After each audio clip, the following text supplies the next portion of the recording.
Olá, pessoal! Hoje nós estamos aqui na Volkswagen Caminhões e Ônibus para apresentar o programa Agenda Global, um programa que apresenta as iniciativas em sustentabilidade das empresas no Brasil e no mundo.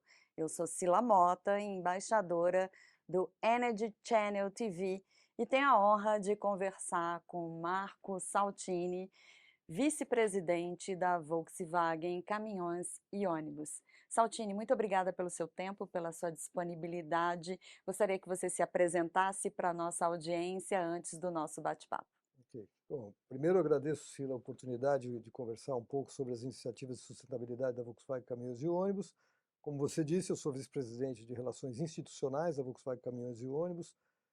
Tenho a responsabilidade de fazer a interface da empresa com o poder público, mas além disso com entidades privadas. Então, participo também da Associação dos Fabricantes de Veículos Automotores, Associação Brasileira de Engenharia Automotiva, Instituto de Qualidade Automotiva, Federação das Indústrias do Estado do Rio de Janeiro, Confederação Nacional da Indústria. Ou seja, eu tenho alguns chapéus que eu posso usar de vez em quando numa vida que me dá muito prazer, porque é uma vida que não tem rotina, né? Cada dia é um desafio diferente. Então, muito obrigado aí pela presença e pela oportunidade da gente falar um pouco da Volkswagen Caminhões e Ônibus. Muito obrigada por nos receber aqui na sede da Volkswagen Caminhões e Ônibus. E para a gente iniciar essa conversa, quais são as metas de sustentabilidade até 2030 que a companhia firmou para executar? A gente tem aqui, criamos em 2021, para dar mais foco nas nossas ações, uma área de sustentabilidade que está os pilares de ESG, então, no qual a gente tem metas de descarbonização não só de produto nossa, mas também do processo produtivo, né? Porque, afinal de contas, a gente tem que avaliar os três escopos eh, e entender um pouco como é que a gente pode contribuir, como é que a gente vai dar esse passo importante de transição energética que o planeta precisa. As questões sociais, a nossa participação na sociedade efetivamente, para transformar positivamente a sociedade, e as questões, lógico, de governança, direitos humanos. Então a gente estabeleceu metas sobre esses três aspectos, né, usando os critérios e métricas ESG para colocar qual é no horizonte que nós temos pela frente, o que nós temos que fazer efetivamente. Então, se a gente falar especificamente de descarbonização, nós estamos trabalhando, em primeiro lugar, com uma redução de 5% das nossas emissões de escopo 1 e 2, ou seja, da fábrica, da produção, por ano, ou seja, uma redução constante de 5% por ano.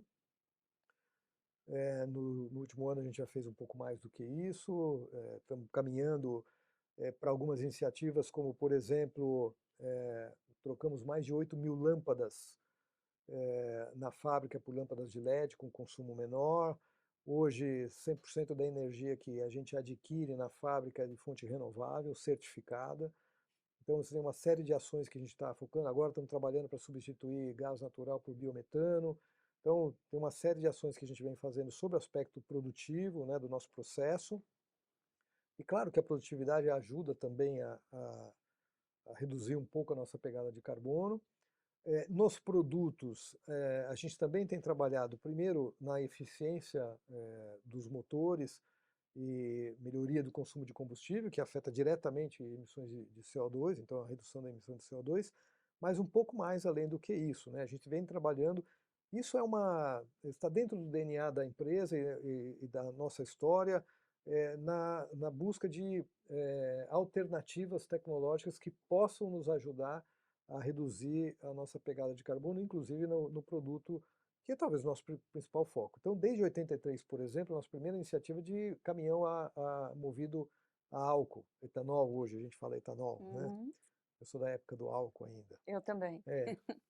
E então a gente vem, biodiesel, nós trabalhamos intensamente no Programa Brasileiro de Biodiesel para aumentar o teor de biodiesel no diesel.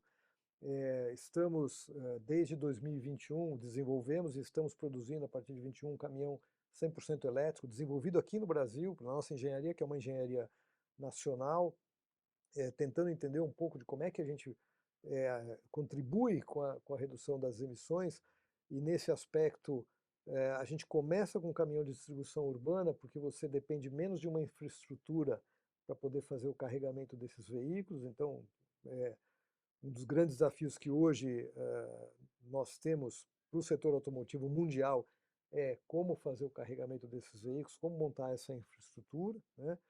Mas outras alternativas, já estudamos diesel de cana, diesel feito a partir da cana-de-açúcar, estamos trabalhando com HVO, que é o que a gente chama de diesel verde, ou seja, é o uso do óleo vegetal num processo de refino de petróleo, onde eu coloco esse óleo vegetal no lugar da nafta, então eu consigo produzir um combustível que a gente chama de drop-in, ou seja, eu não preciso mexer no hardware, no motor, e ele automaticamente eu posso usar, inclusive para tecnologias anteriores do que a gente tem hoje, né? Ele funciona Sensacional. perfeitamente bem, com a vantagem de ser renovável e de reduzir substancialmente as emissões. Uhum.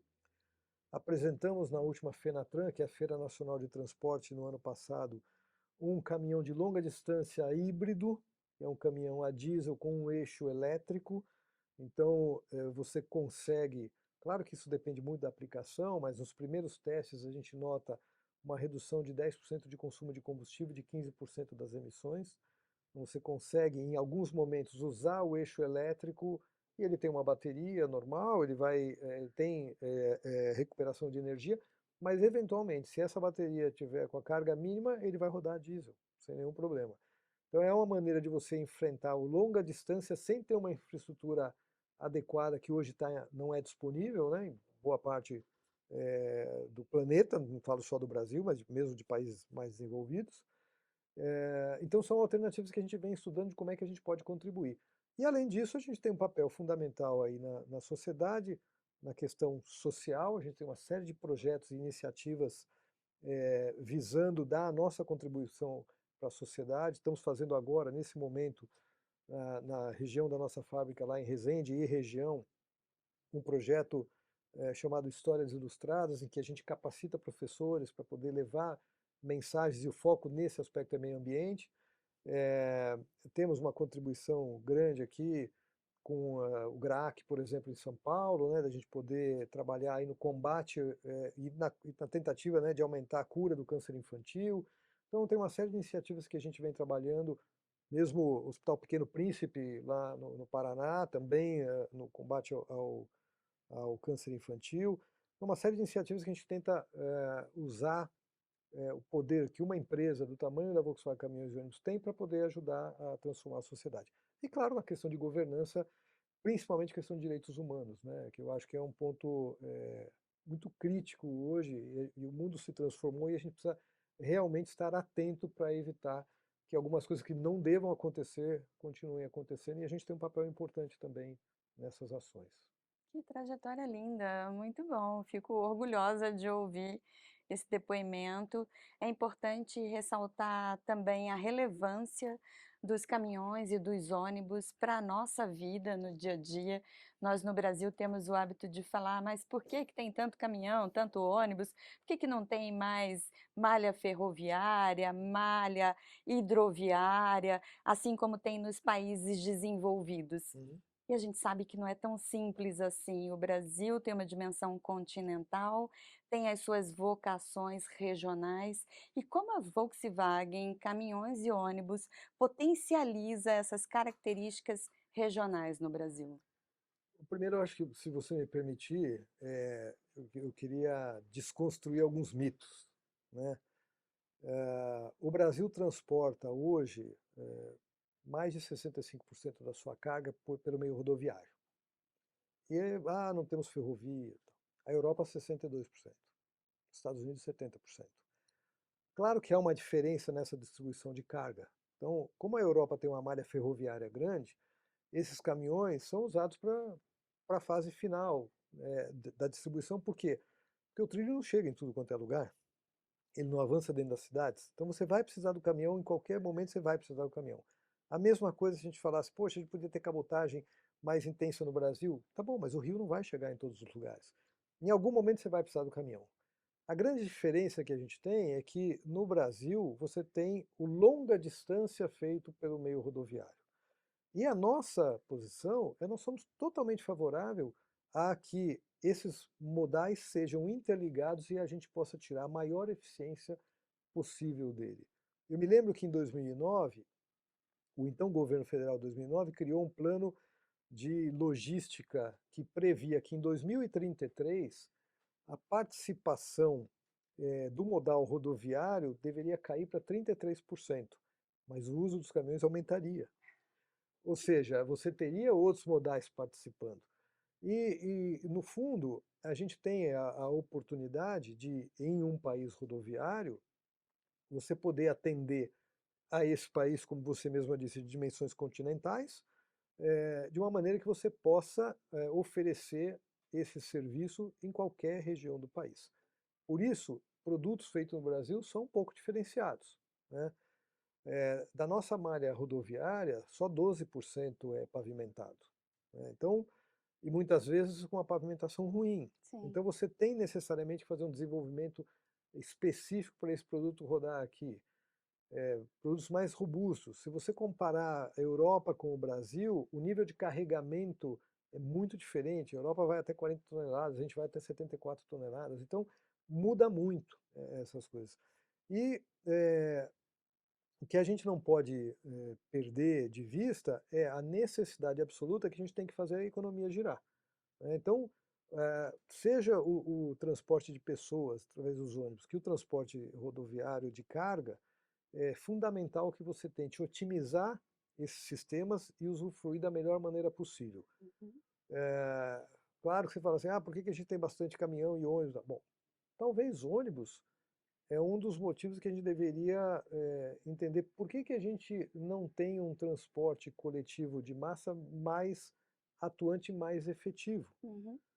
Falta qualidade, talvez, falta a percepção das pessoas, porque é muito complicado você imaginar que uma pessoa queira deixar um transporte individual para ficar 2 horas num ônibus. Então, como é que a gente vai fazer essa transformação e tornar esse transporte mais efetivo a ponto de que uma pessoa diga, não, eu não tem sentido eu ter eu tenho um veículo para eventualmente meu lazer, mas não tem sentido eu me deslocar no dia a dia No dia a com um dia, com automóvel, eu vou automóvel. fazer isso com um ônibus ou um metrô, um trem de superfície, o que seja, né? Então você precisa, de fato, criar essa infraestrutura de qualidade para que as pessoas possam migrar e usar da melhor maneira possível. Nós costumamos dizer aqui que nós não produzimos caminhões e ônibus, a gente produz soluções de transporte. E o slogan da empresa, inclusive, ele remete a isso, né? A gente costuma dizer que nós fazemos um produto sob medida para o seu negócio. Menos você não quer, mais você não precisa. Então eu faço sob medida para o seu negócio. Porque as aplicações são muito diferentes. Então eu não posso fazer um produto único e falar esse produto está aplicável para qualquer região do país. Então você tem que dar foco exatamente para entender qual operação que você vai atender e fazer um desenvolvimento próximo do cliente para atender o anseio do cliente, como é que ele vai operar da melhor maneira possível. E é esse talvez o mote que nos move no dia a dia, no desenvolvimento dos nossos produtos, tentar, em primeiro lugar, atender bem o nosso cliente de uma forma eficiente, eficaz e que a gente consiga extrair daí o melhor resultado possível, não apenas para ele, mas para a sociedade de forma geral. É um desafio, não é fácil, Sem né? dúvida. E para vencer esse desafio, provavelmente tem muito investimento em inovação, tecnologia, muita pesquisa e desenvolvimento. Como funciona isso no dia a dia? Uma coisa que nos deixa muito orgulhosos é que nós temos uma engenharia nacional. A gente opera um modelo de negócio que é diferente do que a gente tem normalmente numa indústria do setor automotivo. Nós temos na nossa operação em Resende o que a gente chama de consórcio modular. É um consórcio efetivo de parceiros, a gente não chama de fornecedores, a gente chama de parceiros, no qual conjuntamente a gente desenvolve e produz veículos e oferece isso para o mercado. E o nosso orgulho é tal que a maior parte da nossa força de trabalho da Volkswagen Caminhões e Ônibus, não do consórcio modular, porque ele envolve as outras empresas, está dentro da engenharia. Está dentro exatamente daqueles que vão desenvolver produtos para atender os anseios do cliente e poder oferecer soluções de transporte adequadas. Uma engenharia nacional comandada por brasileiros e muitas vezes com o desafio, hoje menos desafiador, eu já explico por quê, mas no passado o desafio de você ser o pioneiro dentro de uma indústria global como é a Volkswagen, né, de uma empresa global, mas que só produz caminhões com a marca Volkswagen aqui no Brasil ou nas nossas filiais espalhadas pelo mundo. Então, hoje nós estamos inseridos dentro do grupo Volkswagen no grupo Traton, que é uma holding dentro do grupo Volkswagen de veículos comerciais, com as outras empresas do grupo Traton que produzem caminhões e ônibus. A Scania lá da Suécia, a International nos Estados Unidos, a MAN da Alemanha e nós aqui no Brasil. Então hoje você consegue até muita sinergia para trabalhar. Mas a gente vem de um passado que a gente tinha que desenvolver tudo, né? Enquanto nossos competidores trazem soluções das suas matrizes, nós não tínhamos como trazer solução da matriz, então a gente tem que desenvolver aqui. O que, por um lado, te causa um desafio maior, né? Mais empenho, mais investimento, mas, ao mesmo tempo, uma satisfação muito grande de saber que a gente conhece muito bem o nosso país, a gente conhece muito bem a realidade nossa, a gente pode desenvolver um produto aqui. Não só para o Brasil, mas para os países. A gente exporta hoje para mais de 30 países, temos uma operação no México, uma filial nossa no México, temos uma operação em conjunto com a Volkswagen da Argentina na Argentina, em Córdoba, para montagem de caminhões e ônibus. Temos uma operação na África do Sul, em parceria com a MAN para montagem de caminhões e ônibus Volkswagen, e uma parceria também com a MAN em Filipinas para montagem de caminhões e ônibus. Ou seja, a gente tem que trabalhar conhecendo bem qual é a demanda que o mercado nos requer e como que a gente pode oferecer o melhor produto possível para atender essa demanda. E olhando para o futuro, como é que você vê esse mercado de caminhões e ônibus? A gente tem um desafio muito grande da transição energética, né? E um dos pontos que talvez o Brasil não possa abrir mão e não deva abrir mão é as condições diferenciadas que ele tem de alternativas tecnológicas, né? Eu sempre considero e digo isso, lá na década de 70 nós tivemos dois choques do petróleo, surpreendentemente um barril de petróleo passando de 5 para 11 dólares, o que foi um absurdo, né?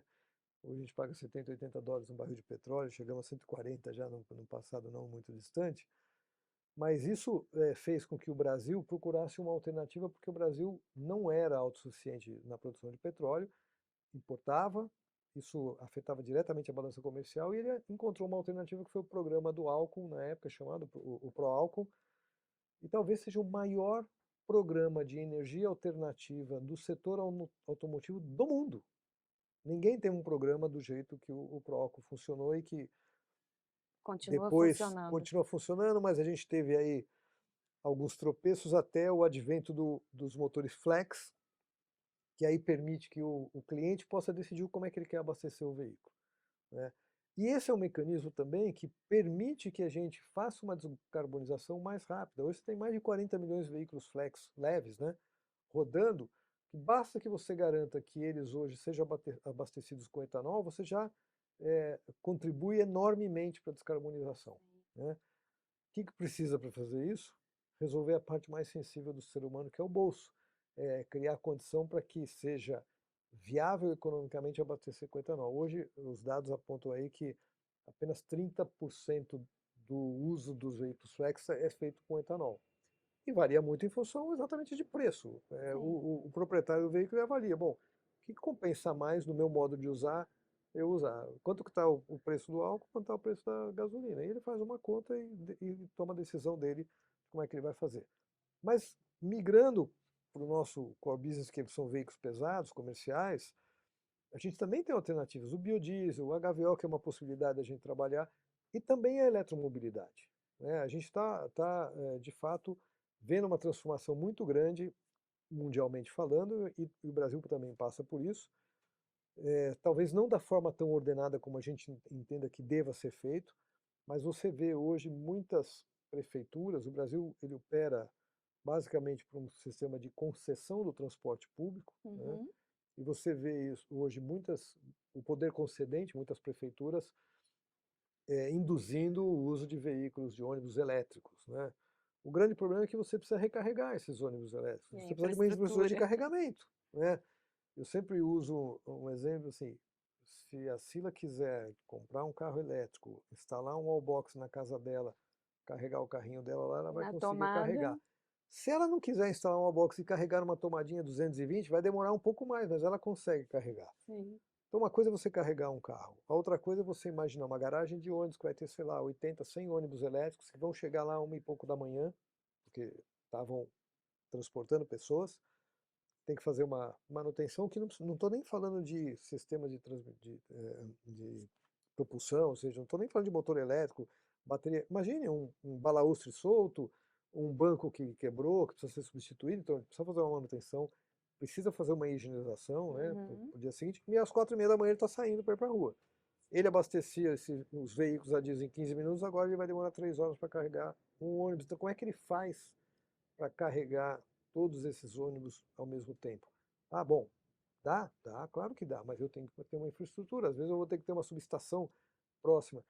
Então, é fundamental o planejamento para que isso entre no mercado, né? A gente, nas últimas semanas, tem saído matérias de mídia especializada aqui em São Paulo sobre a questão dos ônibus elétricos em São Paulo. Muitas garagens com ônibus parados, porque não tem, porque o provedor de energia não colocou a infraestrutura necessária, mas quem paga por essa instalação? Por Então, esse investimento. ou seja, precisa realmente planejar para que isso aconteça da melhor forma possível.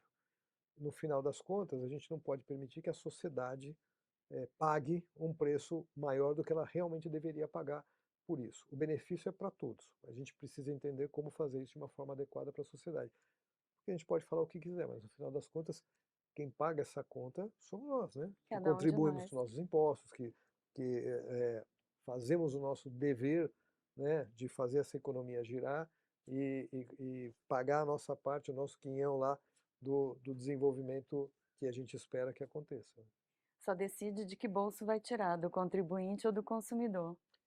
No fundo, é a sociedade que É está a pagando, sociedade né? que paga. Ou alguém que está usando, ou todos por alguém que vai usar. Excelente. Pessoal, nós vamos fazer um break para chamar os nossos patrocinadores. A conversa tá maravilhosa. Fique aí, que daqui a pouco nós estaremos de volta. Obrigada, Saltini.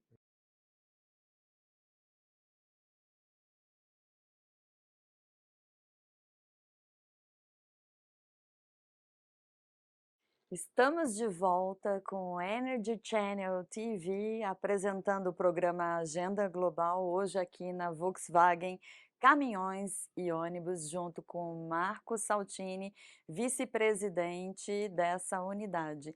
Saltini, agora em termos de inovação dos últimos 12 meses, o que foi que chamou a tua atenção? O que você viu aí no mundo do de caminhões e ônibus que você pudesse dizer assim: "Nossa, essa inovação foi totalmente disruptiva"? Eu acho que o grande investimento que está sendo feito pelas empresas no mundo, né, na busca de encontrar alternativas para essa transição energética, tem sido, logicamente, a eletromobilidade está em foco, mas a gente vê, por exemplo, Europa.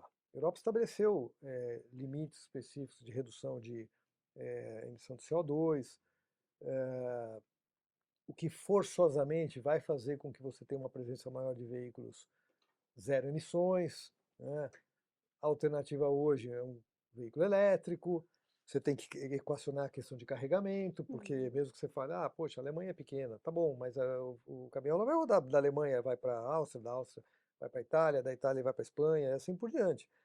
Então, como equacionar a questão da infraestrutura de carregamento? E uma coisa que se notou lá foi que toda nova tecnologia, ela acaba trazendo um custo maior, né? Até por causa da escala, né? Você não tem escala, então você está começando, você fez um desenvolvimento. Então, novas tecnologias comportam quase que sempre um custo adicional. Como que os governos resolvem isso? Dando incentivos para você poder tentar minimizar o impacto dessa nova tecnologia e tentar trazer para uma situação mais equânime com a tecnologia anterior, Uhum. né? A Alemanha sempre teve, nos programas de controle de emissões de veículos, por exemplo, a figura do que eles chamavam de voluntariado. É assim, eu estabeleço fases de redução das emissões. Mas se você quiser ir para uma fase seguinte, eu te dou uma redução de imposto. Por quê? Porque eu estaria compensando o uso de uma tecnologia com custo maior através de uma redução do imposto e equilibrando. Uhum. Para o fabricante, ele não tem nenhum pênalti, porque ele vai conseguir se manter competitivo na venda do produto dele, mesmo usando uma tecnologia mais cara, porque ele vai pagar menos imposto, mas para a sociedade isso é melhor, porque você está antecipando uma tecnologia mais avançada que reduz mais do que o limite atual imposto de emissões. Uhum. Então você tem mecanismos para fazer isso. E a gente viu isso muito nos Estados Unidos e Europa, por exemplo, com incentivos para a eletromobilidade, que foram, por exemplo, na Europa, retirados no ano passado. O que aconteceu com os veículos elétricos? As vendas caíram. Porque você começa a afetar efetivamente a tomada de decisão, se eu vou para um caminho ou para o outro, de acordo com o que cabe no meu bolso. Sim.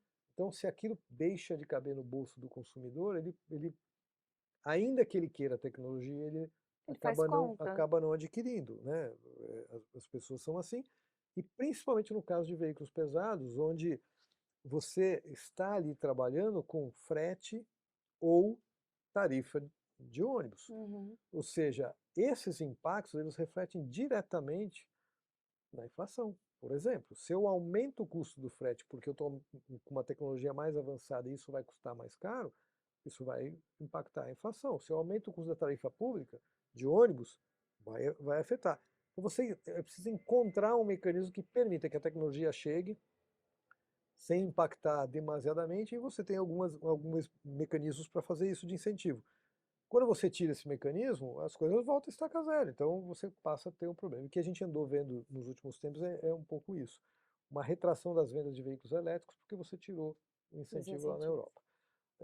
O Brasil não criou grandes incentivos para a venda de veículos no segmento de eletromobilidade, fez alguma coisa com redução de alíquota de importação para trazer produtos importados com essas tecnologias, e no caso de pesados, o BNDES tem uma linha de financiamento, que eles chamam de baixo carbono, que é exatamente para permitir que esses veículos com essas novas tecnologias possam ter uma taxa mais atrativa e com isso compensar a diferença do custo adicional que você tem pela tecnologia. Só que, como todas essas taxas estão atreladas à Selic, a Selic vem aumentando, é claro que tem um impacto e mesmo essas linhas de financiamento que têm taxas um pouco menores ainda são caras, então você tem uma dificuldade de colocar.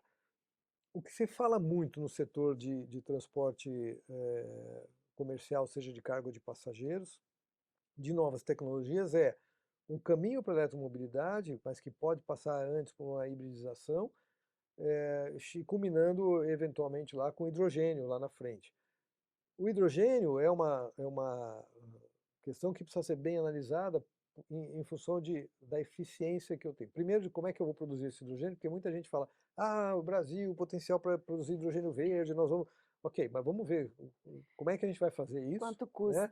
Quanto custa para fazer isso e se a conta fecha, Sim, né? sim. Esse é um ponto. É uma alternativa? Claro que é. Deve ser estudada? Claro que deve. Deve eventualmente ser incorporado em algumas coisas? Deve. É aquilo que eu comentei no início.